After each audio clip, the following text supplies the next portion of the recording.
Today, we're going to talk about something that's, well, it's a profound and largely hidden crisis.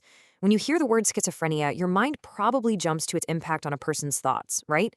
But there's this whole other devastating story about its impact on the body, a story that is costing people decades of their lives. And that's a story we absolutely have to change. See, behind this one diagnosis, there's a shocking physical health emergency that we've been ignoring for far too long. This isn't just about mental health. It's a total collapse in overall health that starts early and just gets worse and worse. It's a silent epidemic, this tragic split between the mental illness we see and talk about and the physical crisis that so often goes unseen. So just how big is this crisis? Well, it really comes down to this number: 15 to 20 years. Let that sink in for a second. That's how much shorter the average life is for someone with schizophrenia. This isn't a small gap. We're talking about losing the same number of years as someone with severe heart failure. And in many places, this gap isn't closing. It's actually getting wider. And how does that translate into actual risk? Well, a massive review of over 100 different studies found that individuals with schizophrenia are 2.5 times more likely to die from any cause compared to their peers. It's not just one or two things, the risk is just higher across the board. But here's where it gets truly alarming. The risk is highest right at the very beginning. For someone experiencing their first psychotic episode, the mortality risk just skyrockets to a staggering 7.43 times higher than their peers. And that tells us something huge. The period right after diagnosis is this incredibly vulnerable window where people are clearly being failed. So this brings us to our first crucial point. We have to see this 20-year gap not as some unavoidable outcome, but as what it is: a systemic failure. A life cut short by 2 decades is a preventable tragedy. And to solve it, we first have to understand it. And this right here is the core of the issue. These deaths aren't an unavoidable consequence of the mental illness itself. Nope, they're driven by preventable, treatable physical conditions. That completely reframes this entire problem. It's not just a medical fact. It's a question of medical failure and, frankly, a social justice issue. Are we providing the same standard of care to everyone? The evidence suggests we're not. So, if these deaths are preventable, what's actually causing them? Well, it's not one single thing. It's more like a complex, tangled web of causes where every single factor just feeds into the next. This table really breaks down the leading causes. Now, while the risk of suicide is tragically high, almost 13 times the norm, that's not the whole story. I mean, look at the other numbers.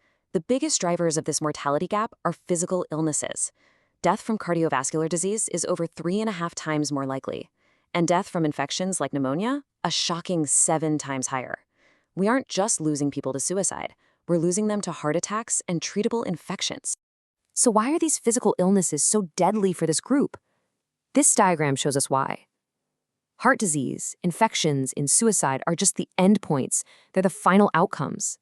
The real story, the root of the problem, lies in all these deep systemic issues that all lead to the exact same tragic result: premature death. Let's just dig into these roots for a second. First, there's the medication itself. Now, antipsychotics are vital, but they can cause significant weight gain and metabolic issues, which directly increases the risk for heart disease. Second, lifestyle factors play a huge role. Smoking rates, for example, can be 3 times higher than in the general population. And finally, the system itself is just broken. Mental and physical health are treated in separate silos. Patients face stigma, and their physical symptoms often get dismissed, making it incredibly hard to get quality care. It's just a vicious cycle. You know, after seeing that web of complex, interconnected problems, it's so easy to feel defeated. And that leads us to the most important question of all. Is this mortality gap simply inevitable? And the answer, emphatically, is no. It is not inevitable. The evidence is clear. We already have the tools and the strategies to fix this. We already know what works. This is where the story shifts, because we do have solutions. So let's explore the proven strategies that can bridge this deadly divide between mental and physical health. The single most powerful solution is a concept called integrated care. It's all about tearing down the walls between mental and physical health care. So first, co-location. You literally put primary care clinics inside mental health centers. Second, liaison. You embed medical professionals on psychiatric teams so they can collaborate directly. And third, you create shared protocols. This just means making sure every single person in psychiatric care gets routine screening for high blood pressure, cholesterol, and diabetes. It becomes standard practice. Beyond the system, we need to be proactive. This means aggressively treating heart disease risk factors from day one. It means offering smoking cessation programs that are actually tailored to this group. It means monitoring for medication side effects when they start, not years later. Using long-acting injectable medications can also be a lifesaver just to ensure treatment is consistent. And for those at the highest risk of suicide, using a specific, highly effective medication called clozapine is absolutely critical. So, if we know the problems and we have the solutions, what's left? A call to action. This requires a fundamental shift in our mindset, our policies, and our priorities at every single level. First and foremost, physical health can no longer be an afterthought in psychiatric care.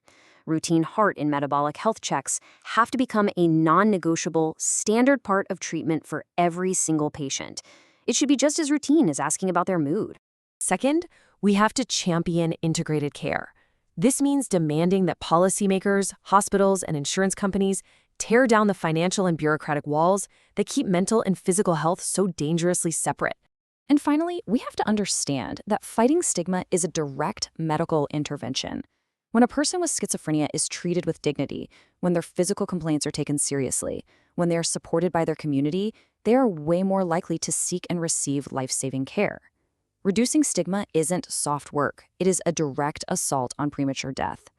So the crucial takeaway is this: the 20-year mortality gap is not a mystery. We know why it happens. We know how to fix it. The knowledge is there. The strategies are proven, which leaves us with one final, urgent question. If we know how to save these lives, what are we waiting for?